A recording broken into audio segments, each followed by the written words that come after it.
একটা ব্যবস্থা আছে, ক্যান্টিন সিস্টেম আছে। আপনি ক্যান্টিনে কিছু সীমিত খাবার, সব রকমের খাবার না সেখানে পাওয়া যায়।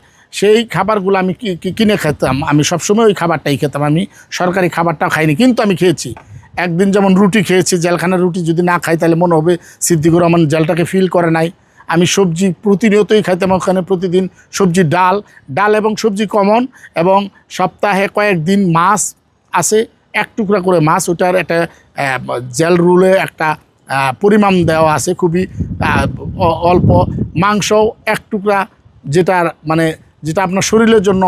আমি যখন জেলে ছিলাম, কারাগারে যখন ছিলাম, তখনও দেখেছি আমি পত্রিকার মাধ্যমে যে ওখানে যে খাবারটা, সেই খাবারটার পরিমাণটা কম। তখন একটা হওয়ার পরে দেখেন ভালোবাসার জন্য পাখিও চলে আসছে, অদ্ভুত বিষয়।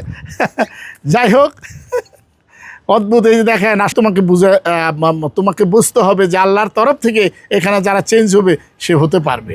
সো ওই জায়গাটা থেকে আমি মনে করি যে খাবারের জায়গাটাও সীমিত ছিল। তারপরে গভর্নমেন্ট পর্যায় থেকে আরও পুষ্টিহীনতায় যেন আসামিরা না করে, এবং আরও একটু ডেভেলপ করা দরকার।